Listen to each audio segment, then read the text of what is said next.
Starting today, our company is now Meta.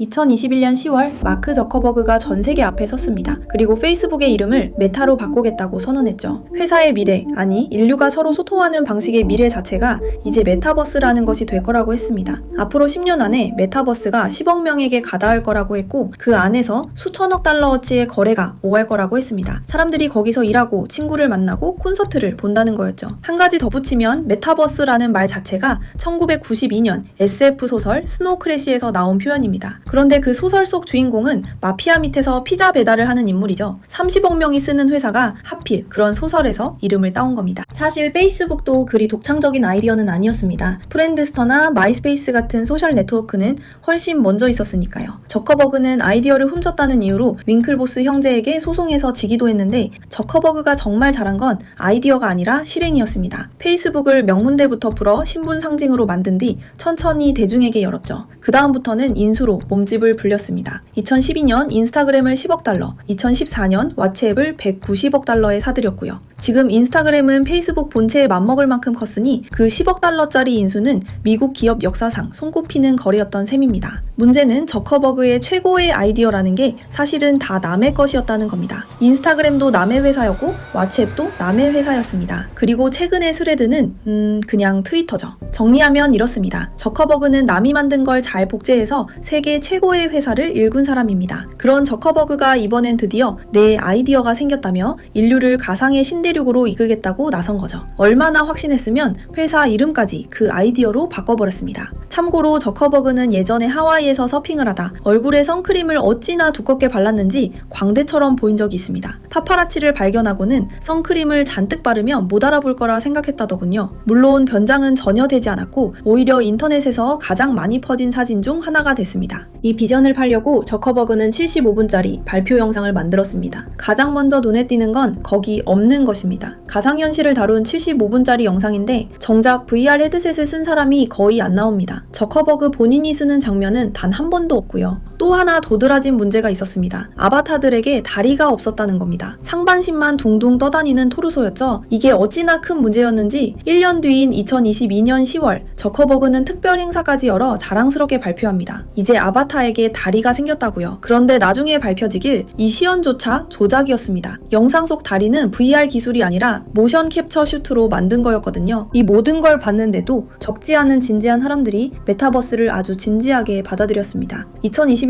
11월 이코노미스트는 메타버스가 컴퓨팅의 논리적 연장이라고 주장했습니다. 맥킨지는 메타버스가 2030년까지 최대 5조 달러의 가치를 창출할 수 있고 기업이 무시하기엔 너무 큰 시장이라는 보고서를 냈습니다. 한국도 예외가 아니었습니다. 정부는 메타버스 뉴딜에 수조 원을 배정했고 제페토 같은 국산 플랫폼이 떠올랐으며 한동안 증시에선 메타버스 관련주라는 이름으로 주가가 들썩였습니다. 디센트럴랜드에서는 메타버스 그룹이라는 곳이 2021년 11월에 116개 구획짜리 가상 부지를 약 240만 달러에 사들였습니다. 그 부지는 지금 약 9천 달러, 그러니까 99.6% 떨어졌습니다. 정점 무렵엔 구찌가 로블록스에서 가상 핸드백을 4천 달러 넘게 팔기도 했습니다. 실제 매장에서 진짜 가방을 사는 것보다 비싼 값이었죠. 아무것도 담을 수 없는 진짜보다 비싼 가상 핸드백. 2021년이라는 시대를 이보다 더 순수하게 압축한 거래도 없을 겁니다. 저커버그의 발표는 픽사급 만화였지만 정작 제품인 호라이즌 월드는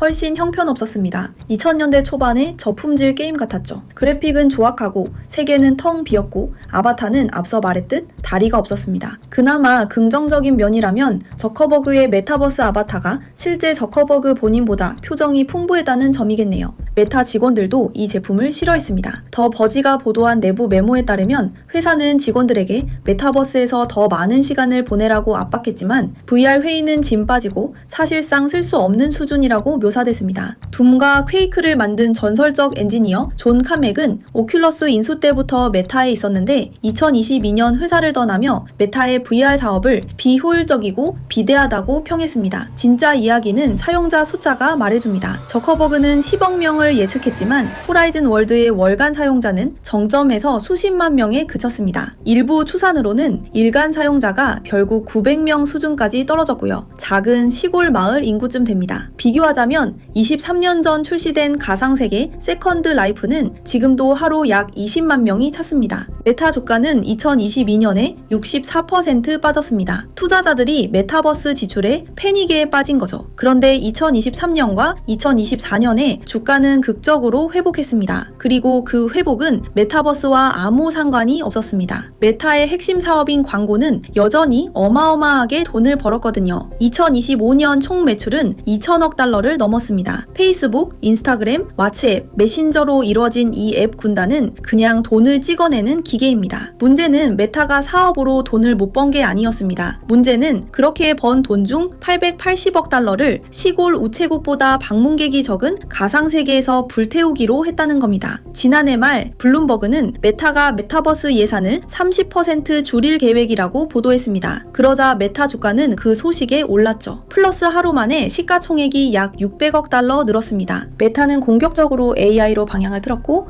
그 전환은 회사가 하는 모든 일에서 보입니다. 회사의 초점은 이제 AI 기반 스마트 글래스에 가 있습니다. 현실에 실제로 존재하고 실제로 팔리는 제품이죠. 사람들이 사고 싶어하는 물건을 만드는 게 테크 기업을 운영할 때 꽤 중요할 수 있다는 걸 새삼 보여줍니다. 더 큰 질문은 왜 그렇게 많은 똑똑한 사람들이 이걸 이토록 크게 틀렸느냐는 거죠. 답의 일부는 메타버스 열기가 금융 역사상 아주 특이한 시점과 겹쳤다는 데 있습니다. 2021년 말은 제로금리와 공짜나 다름없는 자본의 정점이었습니다. NFT가 수백만 달러에 팔리고 크립토가 폭발하던 때죠. 그런 환경에선 사람들이 비디오 게임 안에 살겠다고 돈을 낸다는 발상이 당시 벌어지던 다른 어떤 일들보다 딱히 더 미친 소리로 들리지 않았던 겁니다. 금리가 오르고 나서야 사람들은 이 중에 말이 되는 게 있긴 한지 묻기 시작했습니다. 답은 드러난 대로 아니오였고요. 이 모든 일이 벌어지는 동안 메타는 전혀 다른 사업도 굴리고 있었습니다. 사람들이 실제로 쓰는 사업이죠. 지난주 로스앤젤레스의 한 배심원단은